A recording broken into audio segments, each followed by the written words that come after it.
This is the basement arcade. Here's some of my art on the walls.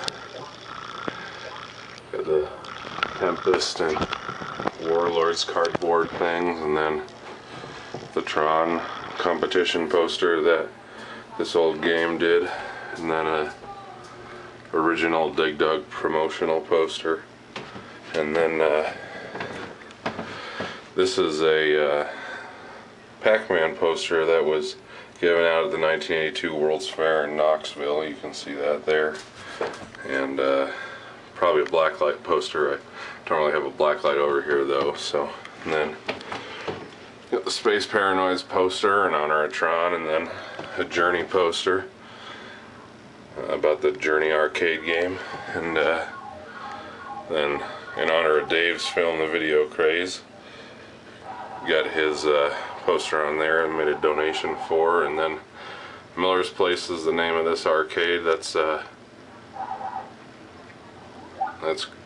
Chrissy made me the sign for that.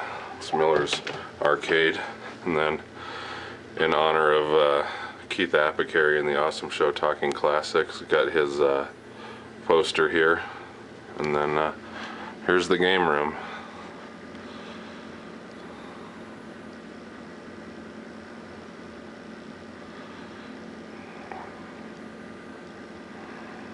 There's Miller's bed for Miller's Place, and here's some of the video game stuff that I have.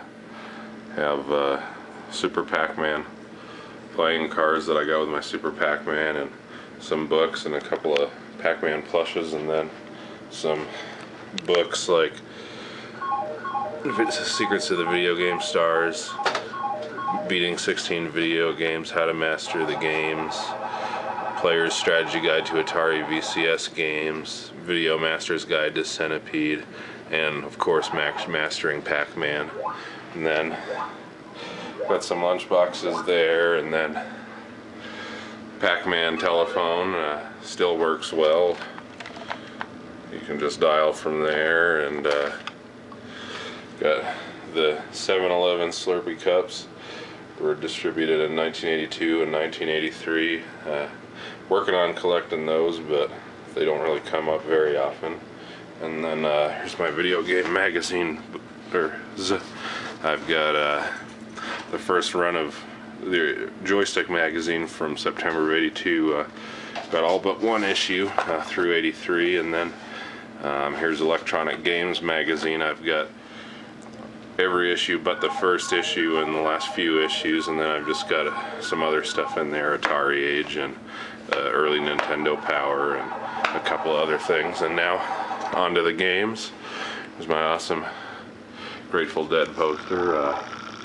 Can you pass the acid test? This is in honor of the second acid test that was in California on December 11th, 1965.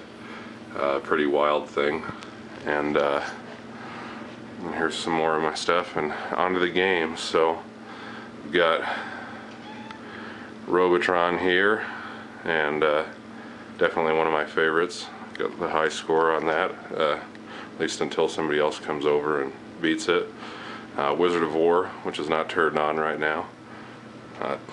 Todd, we still need to play a two-player game of this. And over on this side, let me turn the light off. Got Missile Command, which I picked up right before we moved into the new house. Ice Cold Beer. Mario Brothers. Of course, favorite Tempest, which I did a pretty big restoration on. John Exedy, you'll remember this cabinet. This is the one that had the sides were broken on it, and we had to put those back together. And then of course Super Pac-Man over here, and then Millipede, which needs a rebuilt power supply and probably a new Big Blue because it has a resetting issue. And then some of my other stuff that I have just to kind of set the theme. Got the Close Encounters poster, which I liked. It's one of my more favorite movies. And then Joysticks here, which is an awesome movie that came out in '83. It's got lots of video games and boobs, so if you're a fan of either, you'll enjoy it. And of course Ghostbusters, which is one of my favorite films. And then the Budweiser sign I snagged off of Craigslist for 30 bucks. And this poster is from what used to be the High Score Arcade in Seattle. It closed down about 10 years ago, and I had gone there a couple times on trips out to Seattle to buy games and stuff. They had a pretty sweet arcade there. It was a lot of fun. And then let's go into the next room here.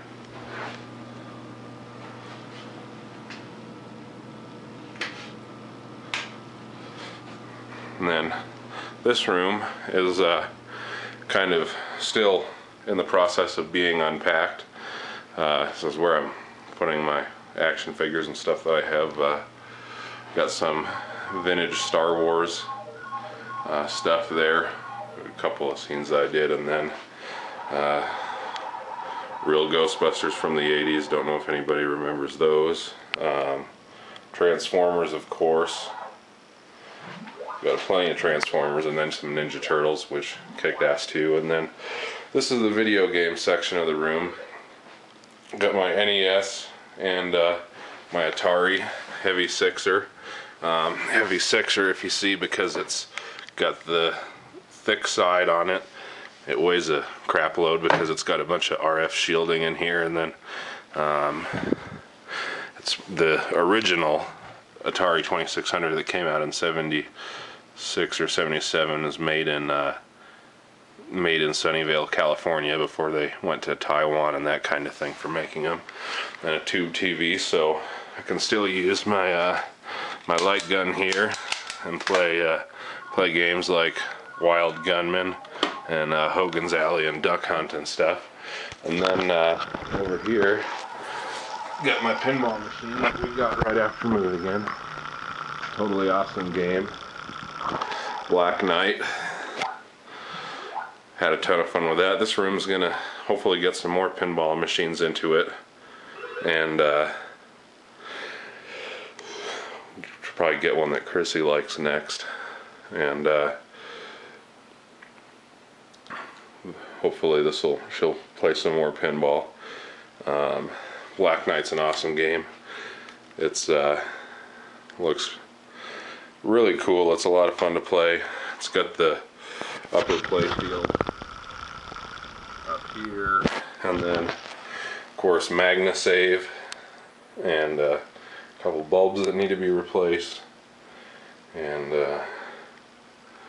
if you're getting a pinball machine, get one that's really shopped, not just one that they say is shopped, because you'll end up doing a lot of work to it, like I've done and other people I know have done, when getting paid too much for games that are supposedly completely gone through and end up needing a lot of minor stuff.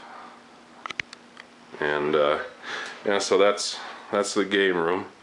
Probably gonna, right now I've kind of got the space thing going on, having the games kind of inched apart so that you can see the artwork and that kind of stuff on them. But realistically, probably squeeze a couple more in here and cram them in. Sooner or later, it's probably inevitable. And then probably maybe get one more pinball machine in here over time. And that's about that. And alright, hope you guys like it. Can't tell you how great it is to go from a tiny small game room into a nice big basement.